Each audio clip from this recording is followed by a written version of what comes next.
카카오 게임즈가 상장하면 정말 카카오 주가가 하락을 할 것인지, 시장의 변동성이 커지는 가운데서도 꿋꿋이 제 갈 길을 가는 주식이 있습니다. 바로 카카오입니다. 코스피 지수가 부진한 가운데 카카오는 이번 달 들어서 무려 10% 넘게 상승을 했습니다. 조만간 카카오와 관련된 중요한 이벤트가 있는데요. 바로 자회사 카카오 게임즈의 상장입니다. 그런데 얼마 전에 한 분께서 저한테 질문을 주셨는데, 만약에 카카오 게임즈가 상장하면 카카오의 주가는 조정을 받는 것이 아니냐, 이런 식의 내용이었습니다. 그래서 왜 그런가 봤더니 SK 바이오팜이 상장하기 전까지는 주가가 엄청나게 올랐거든요. 그런데 SK 바이오팜이 상장하고 나서 주가가 급속도로 조정을 받았습니다. 그래서 오늘은 카카오 게임즈가 상장하면 정말 카카오 주가가 하락을 할 것인지, 자회사 상장이 모회사의 가치에 미치는 영향과 주가, 오늘은 여기에 대해서 알아보도록 하겠습니다. 먼저 밸류에이션 측면에서 자회사가 상장하면 모회사에게 어떤 영향을 미치느냐, 일단은 긍정적입니다. 크게 두 가지로 볼 수 있는데, 첫 번째, 자회사가 상장하고 나서 시장에서 자회사가 긍정적으로 평가받는다. 그래서 주가가 오르면 당연히 모회사가 들고 있는 자회사의 지분 가치가 올라가겠죠. 물론 이거는 반대의 경우도 있습니다. 막상 상장을 해놨는데 시장에서 반응이 시원치 않은 거죠. 그래서 주가가 하락을 한다. 그렇다면 모회사가 들고 있는 지분 가치 역시 하락을 하기 때문에, 그렇다면 부정적일 수가 있겠죠. 그리고 두 번째, IPO를 하게 되면 신주를 발행을 해서 투자자들한테 판매를 합니다. 우리가 하는 청약, 기관 투자자들이 하는 청약, 이런 것들도 대부분 신주를 발행해서 그들에게 주식을 팔고 그 다음에 돈을 받는 것이죠. 그렇기 때문에 이렇게 상장을 하게 되면 신규 자금이 유입이 되고, 이를 통해서 재무 구조가 개선이 되고 신사업 진출을 위해서 충분한 현금이 확보되게 됩니다. 그렇기 때문에 당연히 모회사 입장에서도 긍정적일 수밖에 없겠죠. 그런데 왜 자회사가 상장하면 모회사의 주가는 하락하는지 한번 사례를 통해서 알아보도록 하겠습니다. 먼저 SK와 SK 바이오팜의 주가를 비교해 보겠습니다. 여기에서 보시다시피 SK 주가가 정말 SK 바이오팜이 상장하기 전까지 엄청나게 올랐다는 것을 알 수 있죠. 코비드 19 때문에 3월에 주가가 거의 10만원 언저리까지 하락을 했다가 그 다음에 빠르게 반등을 해서 30만원 선을 넘겼습니다. 그런데 SK 바이오팜이 상장하고 나서는 전반적으로 주가가 크게 조정을 받으면서 부진한 모습임을 알 수가 있습니다. 얼핏 보면 SK 바이오팜과 SK의 주가가 비슷하게 움직이는 거 아니냐, 이렇게 생각하실 수가 있는데, 이 노란색 음영, 이 부분을 확인해 보시면 SK 바이오팜이 상장하기 전부터 SK 주가는 이렇게 조정을 받았고요. 특히나 SK 바이오팜이 상장하자마자 공모가의 2배로 시작을 했죠.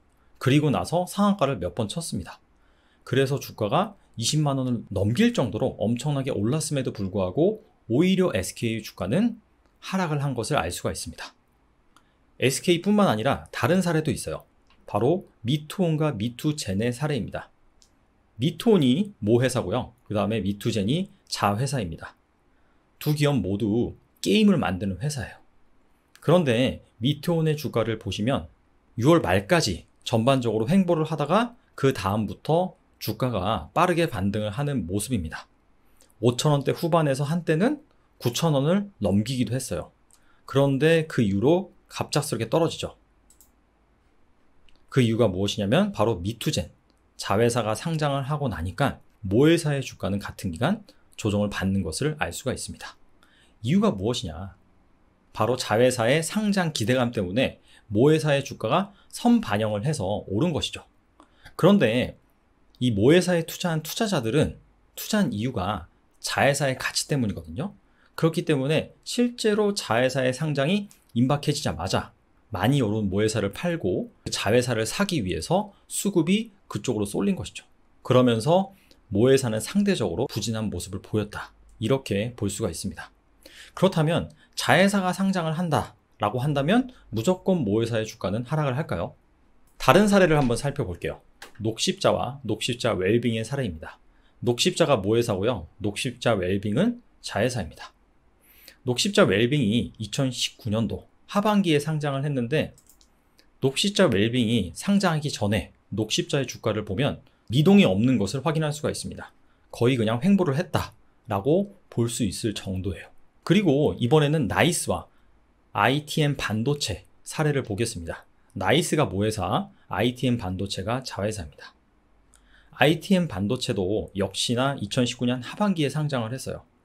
그런데 ITM 반도체가 상장하기 전에 나이스의 주가를 보면 여기도 마찬가지로 크게 영향이 없습니다. 그냥 마이웨이를 가는 그런 모습입니다. 그리고 나서 실제로 상장을 하고 나서도 주가가 뭐 조정을 받지 않고 그냥 추세적으로 조금씩 오르는 모습을 확인할 수 있습니다. 아니 왜 SK와 미투원 두 기업의 사례에서 봤을 때 자회사가 상장을 하니까 모회사의 주가는 조정을 받았는데 왜 녹십자와 나이스 같은 경우에는 자회사가 상장하기 전에 주가도 그닥 반응하지도 않고 자회사가 상장하고 나니까 그 역시 별 영향이 없고 왜 그런 것일까요? 이유는 모회사 플러스 자회사, 즉 그룹의 전체 가치에서 자회사가 차지하는 비중이 어느 정도냐? 거기에 있습니다. SK의 주요 자회사 사업 분야입니다. SK이노베이션, 텔레콤, 네트워크스 수많은 자회사들을 가지고 있죠. 여기 나와 있는 항목은 사업 보고서에서 가지고 온 것인데 주요 자회사만 가지고 온 거예요. 그런데 SK는 사실 1, 2년 전만 하더라도 바이오로서의 시장에서 가치는 평가받지 못했습니다. 그런데 SK바이오팜이 정말 10년간의 연구 끝에 중추신경계 이쪽 치료제 분야에서 기술력을 갖추고 결과적으로는 미국 FDA에 판매 허가 승인까지 따냈었죠. 그러면서 SK바이오팜이 상장을 하게 됐습니다. 그래서 사실 없었던 이 바이오 신약 부분의 가치가 SK에 추가가 된 것이죠. 그래서 이 SK바이오팜이 상장을 하면서 기존에 반영되지 않았던 이 바이오 부분의 가치가 SK에 애드가 됐다라고 볼 수가 있습니다. 그리고 지금 SK의 시가총액이 한 15조 정도, 그리고 SK바이오팜도 거의 비슷하거든요. 즉 단순히 바이오의 가치가 애드된 것이 아니라 거의 이 지주회사의 가치만큼의 추가적인 바이오 신약의 가치가 애드가 됐었다. 그러다 보니까 이렇게 주가가 SK바이오팜의 상장 영향을 받아서 선반영을 해서 엄청나게 올랐던 것이죠. 이번엔 미투원의 사례를 볼게요. 미투원 및 주요 종속회사들의 실적, 그리고 이 종속회사가 얼마나 그 전체 그룹 실적에 기여를 하는지 이 부분을 나타낸 것입니다. 미투원은 이제 본사라고 해서 매출액은 44억, 반기 기준이에요, 올해. 순이익은 적자입니다. 그리고 종속회사는 그냥 쉽게 말해서 자회사라고 보시면 돼요. 3개가 있는데 그 중에서 미투젠, 이번에 상장한 회사죠. 이 기업이 무려 매출액이 566억, 모회사보다 10배가 더 넘게 많습니다. 그리고 이익 같은 경우에는 200억이 넘어요. 나머지 회사는 다 적자인데 미투젠이라는 자회사 하나 때문에 사실 미투온이라는 그룹, 집단 자체가 흑자를 내고 있다. 이렇게 볼 수가 있겠죠. 그렇기 때문에 이 미투온 같은 경우에도 핵심 자회사인 미투젠이 상장한다 라고 하니까 이 미투젠의 가치가 부각이 되면서 미투온의 주가가 막 올랐던 것이죠. 그런데 막상 미투젠이 실제로 상장을 하니까 실제로 투자한 이유는 미투젠이기 때문에 미투젠 쪽으로 다시 수급이 쏠리는 것이다 라고 이제 볼 수가 있겠죠. 반면에 나이스의 케이스를 볼게요. 나이스는 순수 지주 회사예요.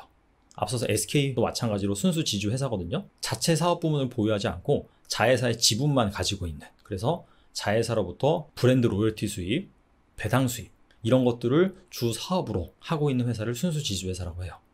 아무튼 간에 나이스의 주요 종속회사 살펴보면 여러 가지가 있습니다.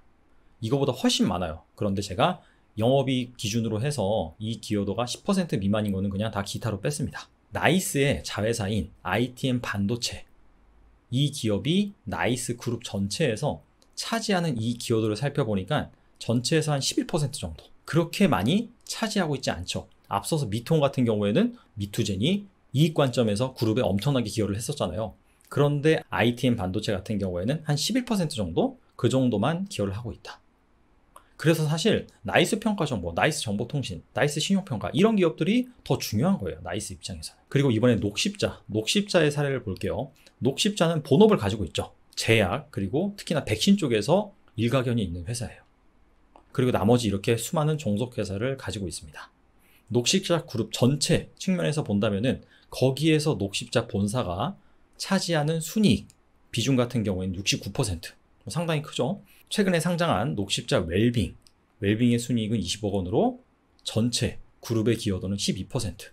그러니까 녹십자 웰빙도 사실 그렇게 큰 게 아니에요. 그래서 여기에서 중간 정리를 하면 자회사 상장 기대감 때문에 모회사 주가가 오르고 그 다음에 자회사 상장이 임박해서 모회사 주가가 떨어지는 그런 케이스 같은 경우에는 그 자회사가 그 모회사 전체에서 차지하는 가치의 비중이 상당히 컸을 때, 자, 그럴 때 연출이 된다. 근데 보시다시피 이렇게 녹십자, 나이스 같은 경우에는 자회사가 상장한다 하더라도 그 자회사가 그 그룹 전체에서 기여하는 이익 비중, 즉 가치의 비중이 그렇게 크지 않기 때문에 사실 별 반응이 없었다. 이런 식으로 정리해 볼 수가 있습니다. 그렇다면 카카오는 어떨까요? 카카오의 2020년 사업부별 매출 비중입니다. 크게 플랫폼과 콘텐츠 사업 부문을 가지고 있고요. 플랫폼에선 다음포털, 그 다음에 카카오톡, 추가적으로 신사업이라고 일컫는 모빌리티, 그 다음에 카카오페이, 카카오뱅크, 그런 금융사업.